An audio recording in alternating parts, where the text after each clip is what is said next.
Assalamualaikum warahmatullahi wabarakatuh. Saya Julianti Lamusu dengan NIM 442422012. Saya mahasiswa Universitas Negeri Gorontalo, Fakultas Matematika dan Ilmu Pengetahuan Alam, jurusan Kimia, Prodi S1 Kimia. Baik, di sini saya akan membuat tugas video untuk memenuhi tugas akhir atau UAS mata kuliah Kimia Anorganik 2 dengan dosen pengampu Bapak Kostiawan Sukamto, MT. Di sini saya akan menjelaskan proses ekstraksi tembaga sampai mendapatkan hasil. Saya menggunakan jurnal dengan judul Extraction of Copper from Copper and Cadmium Residues of Zinc. Apa itu tembaga? Tembaga adalah unsur kimia dengan lambang Cu dan nomor atom 29. Tembaga adalah logam yang lunak, mudah ditempa, dan ulet, dengan konduktivitas, termal, dan listrik yang sangat tinggi. Permukaan tembaga murni yang baru diekspos memiliki warna orange merah muda. Ekstraksi tembaga merupakan proses untuk memisahkan tembaga dari bijinya. Tembaga adalah logam penting yang digunakan dalam berbagai aplikasi, termasuk kabel listrik, pipa, dan peralatan rumah tangga. Adapun sampel yang digunakan dalam jurnal ekstraksi tembaga dan dari residu tembaga dan kadmium hidrometalurgi zinc dengan pencucian asam oksidasi dan electrowinning siklon oleh BOLI 2018. Sampel yang digunakan adalah residu hidrometalurgi zinc dari pabrik pengolahan biji tembaga di Indonesia. Residu ini mengandung tembaga atau Cu dan kadmium atau CD dengan kadar masing-masing sekitar 1,5% dan 0,05%.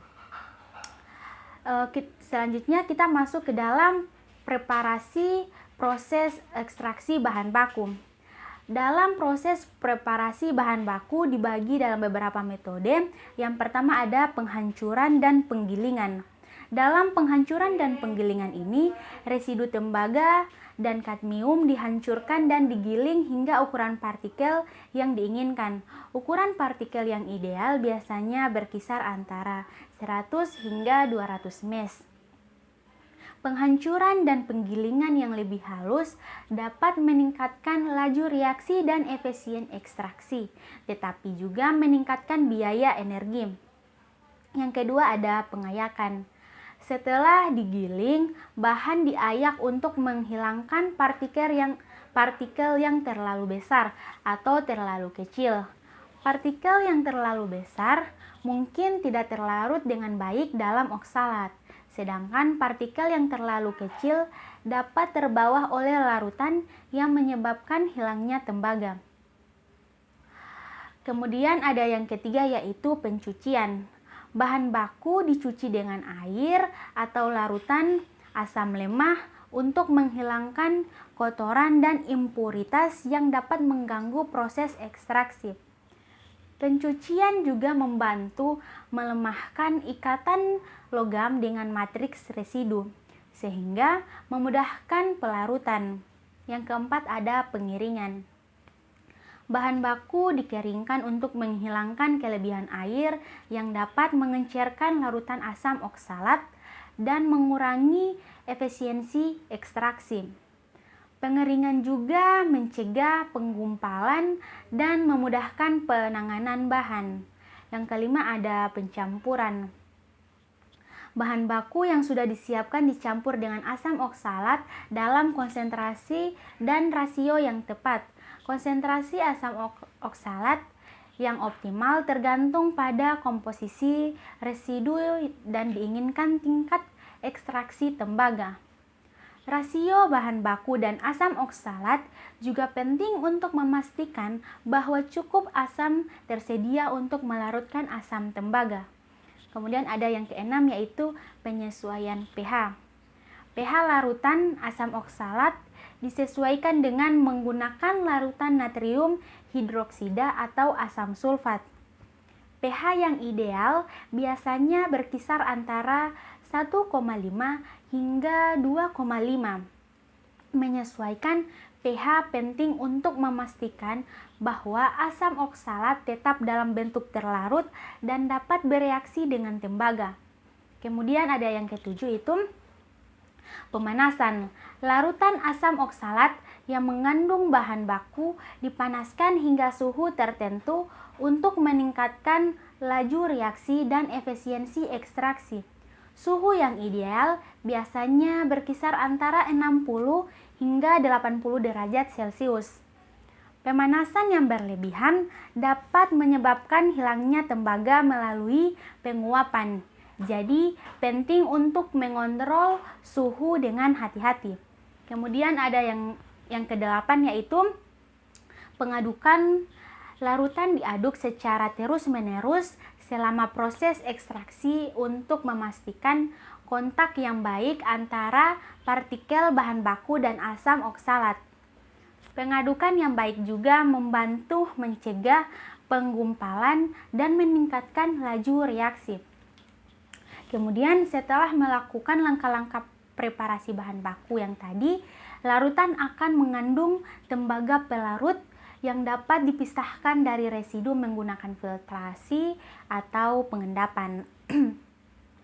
Tembaga kemudian dapat diekstraksi dari larutan terlarut menggunakan metode electrowinning cyclone. Perlu kita ketahui bahwa langkah-langkah spesifik yang terlibat dalam persiapan bahan baku dapat bervariasi tergantung pada komposisi residu tembaga dan kadmium hidrometalurgi seng, serta peralatan yang tersedia. Penting untuk mengoptimalkan kondisi proses untuk mencapai tingkat ekstraksi tembaga yang tinggi dan efisiensi ekonomi yang optimal. Selanjutnya kita masuk kepada tahapan sampai mendapatkan hasil. Selanjutnya melakukan tahapan preparasi bahan baku. Langkah selanjutnya yaitu yang pertama ada ekstraksi tembaga. Larutan yang dipanaskan dan diaduk dibiarkan bereaksi untuk melarutkan tembaga. Asam oksalat yang membentuk kompleks dengan ion tembaga Cu2+ dalam larutan. Waktu dan suhu reaksi mempengaruhi tingkat ekstraksi tembaga. Yang kedua ada pemisahan padatan cairan. Larutan yang mengandung tembaga terlarut dipisahkan dari residu padat melalui filtrasi atau pengendapan.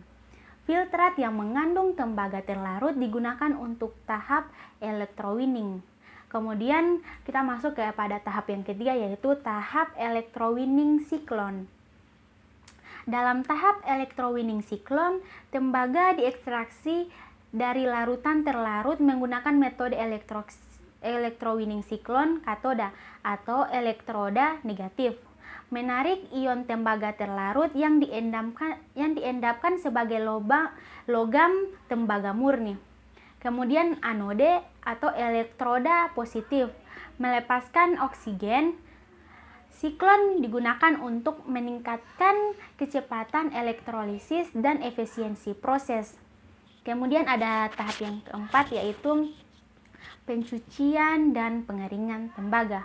Dalam pencucian dan pengeringan tembaga, tembaga yang dielektrolisis dicuci untuk menghilangkan sisa larutan dan kemudian dikeringkan. Kemudian pada tahapan yang kelima yaitu tahapan analisis hasil. Dalam analisis hasil, kadar tembaga dalam produk akhir diukur dengan menentukan efisiensi ekstraksi. Analisa komposisi residu akhir juga dilakukan. Kemudian ada tahap yang keenam yaitu optimalisasi proses. Kondisi proses atau konsentrasi asam oksalat, pH, suhu, waktu residu, dan lain-lain dioptimalkan untuk memastikan efisiensi ekstraksi dan kemurnian tembaga. Kemudian selanjutnya kesimpulan dari proses ekstraksi tembaga ini proses ekstraksi tembaga dari residu Cu dan Cd dengan pencucian asam oksalat dan electrowinning siklon adalah metode yang berpotensi untuk memulihkan tembaga secara efisien. Optimalisasi kondisi proses penting untuk mencapai efisiensi ekstraksi dan kemurnian tembaga yang tinggi. Baik, itulah penjelasan mengenai